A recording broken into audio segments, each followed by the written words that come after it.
সম্মানিত দর্শক শ্রোতা, পরম সৃষ্টিকর্তা যিনি অসীম দয়ালু, শুরু করছি তার নামে। আজকে একটা গুরুত্বপূর্ণ বিষয় নিয়ে আপনাদের সাথে শেয়ার করছি। সেটা হলো সমন্বয়কারীরা এখন দিশেহারা। যে কারণে দিশেহারা সে বিষয়েই সংক্ষেপে আলোচনা করছি। দেখেন, গত ১৫টা বছর বিএনপি রাজনীতির মাঠে ছিল না, মানে ক্ষমতার বাহিরে ছিল।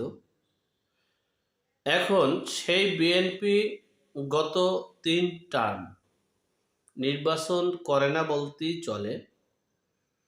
২০০৮ সালে তারা যে অবস্থান হয়েছে, এরপর থেকে তারা নির্বাচনে পূর্ণাঙ্গ রূপে না আসার কারণ হচ্ছে তারা তাদেরকে কেউই নিশ্চিত দিতে পারে নাই যে তারা ক্ষমতায় যাবে, প্রধানমন্ত্রী হতে চাচ্ছে, নট বিরোধী দল।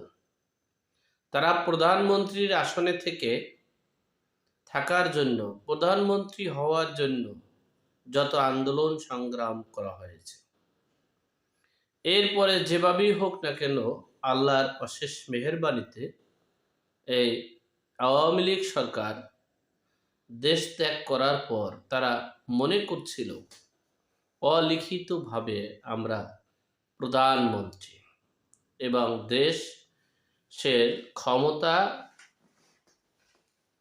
দেশের দায়িত্ব নিতে যাচ্ছি।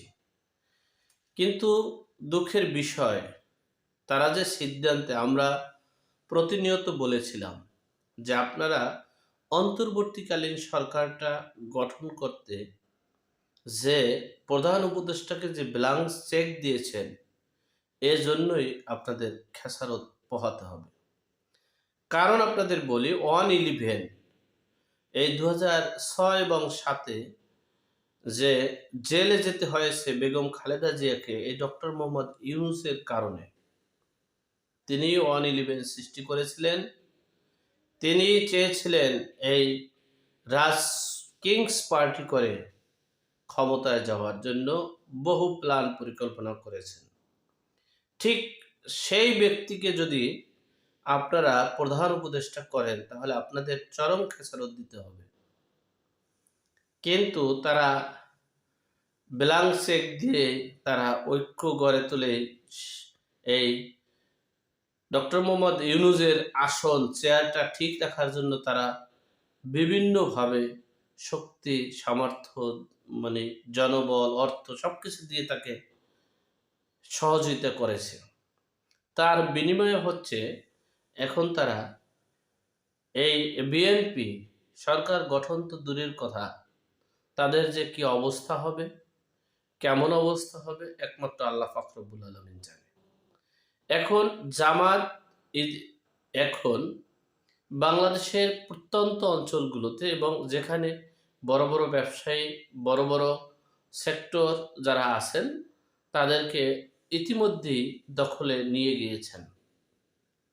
অপরদিকে যারা আছেন সমন্বয়কারী, বৈষম্য বিরোধী ছাত্ররা, তারা একটা প্ল্যাটফর্ম তৈরি করেছেন। সে প্ল্যাটফর্মে আমাদের মতো যারা দলের সাথে সম্পৃক্ত না, কোনো দলের সাইনবোর্ড ব্যবহার করছে না, তাদেরকে অলরেডি সমন্বয়কারী বৈষম্য বিরোধী ছাত্ররা মোটামুটি একটা ব্যবস্থা করেছে। এখন বিষয়টা হচ্ছে, আর আওয়ামী লীগের যে অবস্থা সেটা ভিন্ন বিষয়, আওয়ামী লীগ নিয়ে আমি বলছি না। এখন এই সমন্বয়কারীরা তারা এই কিংস পার্টির নামেই প্রতিষ্ঠিত হতে চাচ্ছে, আর সেখানে সরকারের আমলা এবং সকল প্রশাসন এই সমন্বয়কারী প্লাস জামাতের সাথে সম্পৃক্ত। এখন বলতে পারেন যে বিএনপি তাহলে এত সুযোগ সুবিধা কিভাবে পেল? বিএনপিকে ঢাল হিসাবে ব্যবহার করে, বিএনপিকে মানে বিএনপির ব্ল্যাঙ্ক চেক নিয়ে তারা প্রতিষ্ঠিত হতে যাচ্ছে।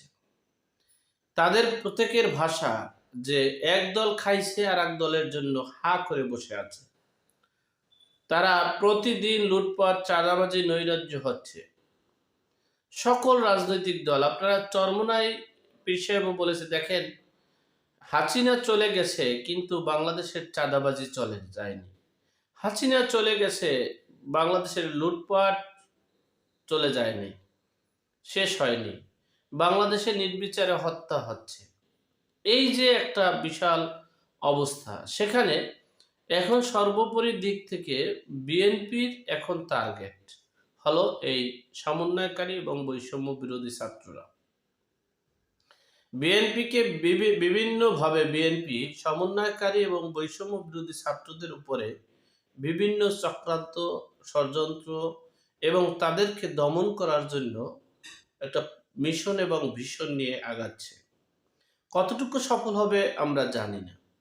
তবে আমি এ কথাটা বলতে পারি, বাচ্চা ছেলেমেয়ে যখন ৮ বছর বা ১০ বছর পর্যন্ত ছেলেমেয়েদেরকে যদি শাসন করা না যায়, ছেলেমেয়েদেরকে যদি পরিবেশের সাথে সামঞ্জস্য রেখে সমাজের, সুশীল সমাজের উপরে নির্ভর করে একজন সফল শিশু হিসেবে যদি গড়ে তোলা না যায়, ১০ বছরের পর যখন তিনি বকা দিতে জানবে, যখন তিনি মানে নিজে অন্য জায়গায়, যেকোনো জায়গায় থাকতে পারবে গিয়ে, তখন তাকে একটা কিছু করলেও সেই ছেলে আর মানুষ করা সম্ভব নয়।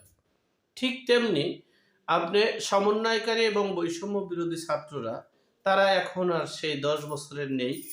কারণ রাজনীতির প্ল্যাটফর্মে সকল সুযোগ সুবিধা যদি ৬ মাস পায়, সে প্রতিষ্ঠিত হয়ে যায়। সুতরাং সমন্বয়কারী বৈষম্য বিরোধী ছাত্ররা এখন প্রতিষ্ঠিত। তাদেরকে হটানো এখন আর সম্ভব নয় বলে আমি মনে করছি। কারণ হচ্ছে, তাদের সাথে সকল প্রশাসন আছে, তাদের সাথে আমলা কামলা আছে, তাদের সাথে যৌথ বাহিনীরাও তাদের সাথে আছে। সুতরাং সেখানে বিএনপি কতটুকু সফল হবে আমরা জানি না। তারপরও আমার মনে হচ্ছে, আমার যেটা চিন্তা, আমার যেটা গবেষণা রিসার্চ করে বুঝলাম, যে তারা যদি আগামী জুন জুলাইয়ের মধ্যে নির্বাচন দিতে না পারে, এই চাপ প্রয়োগ করে বিএনপি, তাহলে বিএনপির অবস্থা চরম।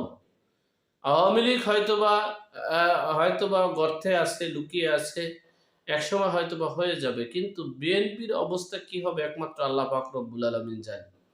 যাই হোক, এখন বিষয় বিএনপি কি করবে?